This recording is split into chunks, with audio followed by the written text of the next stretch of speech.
एक व्यक्ति को रास्ते में यमराज मिल गए। वह व्यक्ति उन्हें पहचान नहीं सका। यमराज ने पीने के लिए व्यक्ति से पानी मांगा। उस व्यक्ति ने बिना कोई प्रश्न किए झट से अपनी थैली से पानी निकाला और उन्हें दे दिया।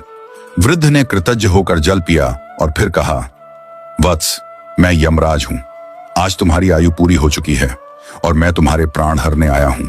यह सुनकर व्यक्ति का चेहरा सफेद पड़ गया। हृदय कांप उठा। डर के मारे उसके पांव लड़खड़ा गए। लेकिन यमराज बोले, डरो नहीं, क्योंकि तुमने मेरी प्यास बुझाई है। अतः मैं तुम्हें एक विशेष अवसर देना चाहता हूं, तुम्हारी किस्मत बदलने का मौका। उन्होंने एक डायरी उसके हाथ में थमाई और कहा, इस डायरी में जो तुम लिखोगे वही सच हो जाएगा। तुम्हारे पास ठीक 5 मिनट का समय है। जितना चाहे लिख लो, पर ध्यान रहे केवल 5 मिनट। इसके बाद समय समाप्त हो जाएगा और डायरी मेरे पास लौट आएगी। व्यक्ति का भय थोड़ा कम हुआ। वह सोचने लगा, अब तो मेरी किस्मत मेरे हाथ में है, मैं सब कुछ बदल सकता हूं। उसने जल्दी जल्दी डायरी खोलनी शुरू की। पहला पृष्ठ देखा। वहां लिखा था, तुम्हारा पड़ोसी रामदीन कल लॉटरी जीतकर करोड़पति बनने वाला है। व्यक्ति को ईर्ष्या हुई। उसने लिखा, रामदीन की लॉटरी रद्द हो जाए, वह गरीब ही रहे। दूसरा पृष्ठ लिखा था, तुम्हारा मित्र रघु चुनाव जीतकर मंत्री बनने वाला है। व्यक्ति ने लिखा, रघु चुनाव हार जाए, उसे अपमान झेलना पड़े। तीसरा पृष्ठ, तुम्हारा छोटा भाई विदेश जाकर बड़ा व्यापारी बनने वाला है। व्यक्ति फिर लिखता है, वह कभी विदेश न जा पाए, नौकरी के लिए भटके।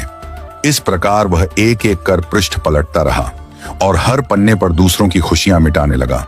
उसका मन ईर्ष्या और द्वेष से भर गया था। अंत में उसने डायरी का अंतिम पृष्ठ खोला। यह उसका अपना पृष्ठ था, जहां लिखा था, अब तुम अपने जीवन का भविष्य तय कर सकते हो।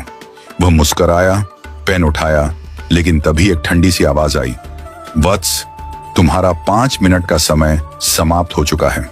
यमराज ने धीरे से डायरी उसके हाथ से ले ली और कहा, तुमने अपने जीवन का सबसे कीमती समय दूसरों का बुरा सोचने में बर्बाद कर दिया।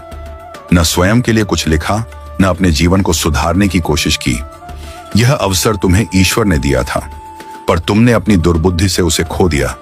अब पछताने से कुछ नहीं होगा। व्यक्ति फूट फूट कर रोने लगा। हे यमराज, एक मौका और दीजिए, बस एक बार। यमराज शांत स्वर में बोले, वत्स, समय और अवसर दोनों यदि एक बार निकल जाएं तो फिर लौट कर नहीं आते। यही सत्य है, यही धर्म है। और फिर यमराज अदृश्य हो गए। समय अनमोल है, इसे सोच समझकर उपयोग करो। ईर्ष्या और द्वेष जीवन को नष्ट कर देते हैं। यदि ईश्वर तुम्हें कोई शक्ति या अवसर देता है तो उसका उपयोग